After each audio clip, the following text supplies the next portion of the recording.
Hi, everybody. Welcome to In Game Live right here on Twitter, Facebook, and YouTube. I'm Michael Barkan, along with my friend and colleague, Ray Dittinger.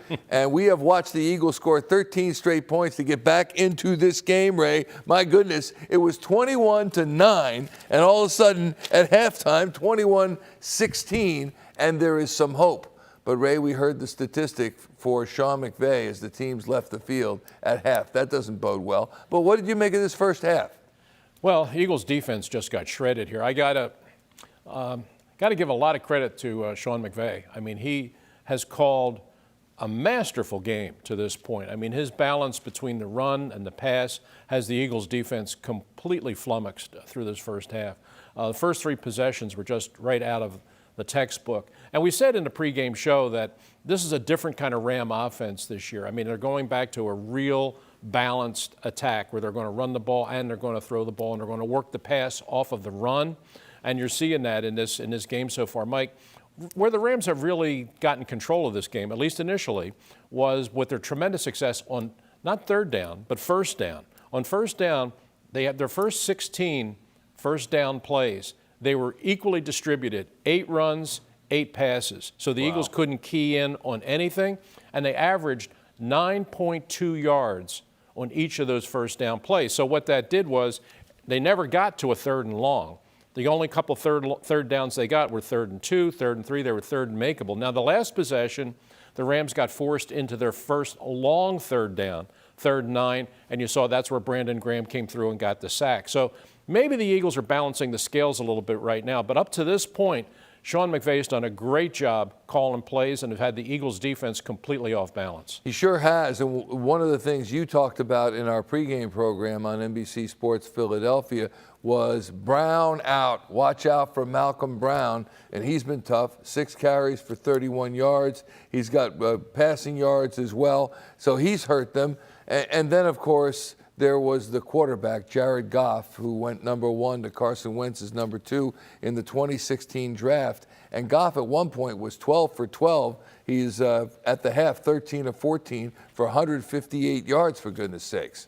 Yeah, he's been cutting the Eagles to pieces, and they've been running a lot of misdirection stuff. They had, the touchdown run, the end-around touchdown run was a great end-around kind of play where Josh Sweat was just pursuing the play down the line, was way out of position, and Woods could have actually walked into the end zone and did. But listen, the Eagles owe Cooper Kupp a big debt of gratitude here because that fumble really gets them back in the game here. I don't know what he was thinking. He obviously lost feel for where he was on the field. There's no way he should have even been fielding that ball inside his own 5-yard line at that point in the game. Only bad things can happen there, and they did in that case. T.J. Edwards comes down, gets the strip, the ball's fumbled, the Eagles recover, and they punch in a touchdown right before halftime, which kind of gets them back in the game score-wise. It also gets them back in the game emotionally. And, for as much as the Rams have dominated this game through one half, the Eagles have to be in their locker room feeling pretty thankful that they're even close to this game at this point, and they can thank Cooper Kupp and the fumbled punt for that. Yeah, and think about it, Johnson, what a punt. They're on their own 38-yard line. They punted. He fields it at the 3-yard line and then gets stripped by T.J. Edwards. I don't know what he was thinking either because the Eagles had just gone 6 plays and the punt to their own 38, but certainly after that, they get it in there, and now it's a completely different ball game, isn't it, Ray? It is, but the Eagles' defense still has to show the ability to stop this Rams offense. Now, the last possession they did. The last possession that the Rams had, the last full possession that they had, the Eagles were able to finally stop them and force them to punt. But those first 3 possessions, boy, it looked like the Rams did a great job in terms of game planning. It looked like they knew everything that the Eagles were going to come out with. It looked like they knew every defense they were playing. They knew exactly how to exploit it. They knew exactly how to exploit the aggressive defensive end play of Josh Sweat. And they've been running an awful lot of bootleg stuff, getting off of play action because they've had success running the football. They'll fake the handoff, and then Goff will bootleg, get to the outside where he's got all day to scan the field, and they've been running great route combinations down there. The tight ends have been hurting them. Woods has been hurting them. One thing about the Rams is they really are not a deep ball offense. They're not. They don't throw the ball deep down the field because that's really not Goff's strength. Goff is a real precise, short to intermediate passer, and that's how this offense is built. and they get their yards after the catch because they have good yards after the catch receivers. That's what you're seeing so far.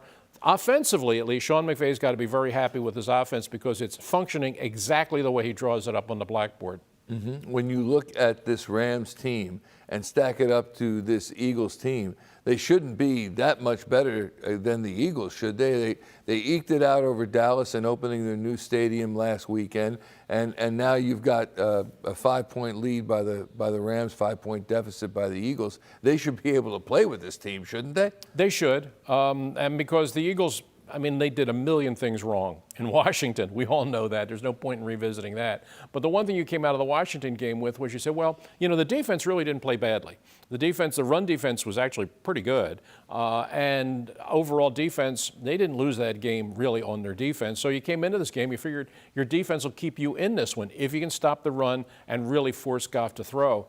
But the Rams never allowed you to get into that kind of a comfort zone. I mean, they came out right away. And, we haven't even mentioned this, but the Eagles start their first possession with a turnover. Miles Sanders, who's back in the lineup, the Eagles got a couple nice plays. It looks like they're moving the ball a little bit. Boom. Sanders fumbles, the Rams recover, punch it in for a touchdown. And from that point, they seized control of the game and had maintained control of the game until the Kupp fumble on the punt. And now the Eagles are back in it.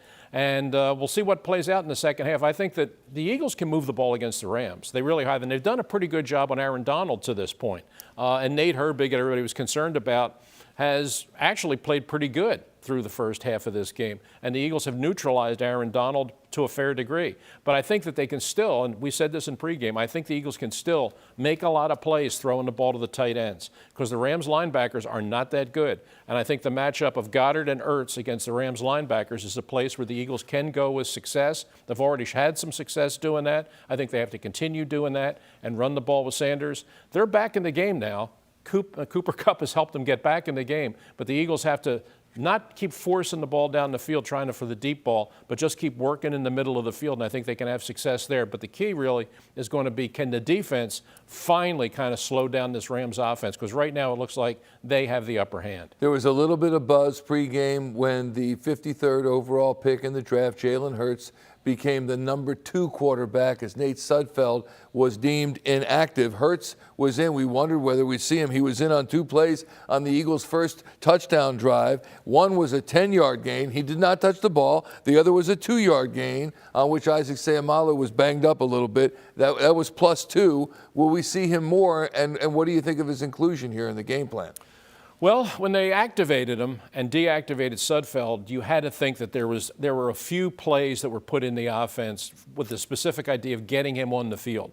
There would be no other reason to put him up and put Sudfeld down. They probably had a short list, a ready list of plays that he was ready to run. What's interesting is they seem to be red zone plays. It looks like this is part of the red zone package now that they want to get Jalen Hurts on the field. And listen, when he's out there, the defense is aware that he's out there. They have to account for the fact that he can throw it as well as run it. So as soon as I heard that he was activated today, I didn't think he was just going to be activated to stand on the sidelines. If they're activating him, it's with the idea of getting him on the field. I find it interesting that the situation they're getting him on the field are red zone situations. All right, the first half belonged to the Los Angeles Rams. They're out to a 5-point lead against the Eagles, 21-16. Perhaps the second half will belong to your Philadelphia Eagles. Reminder, when the clock hits 0, we are there for you with Eagles Postgame Live on NBC Sports Philadelphia Plus Channel. On the Plus Channel when the clock hits 0 with the interviews, the analysis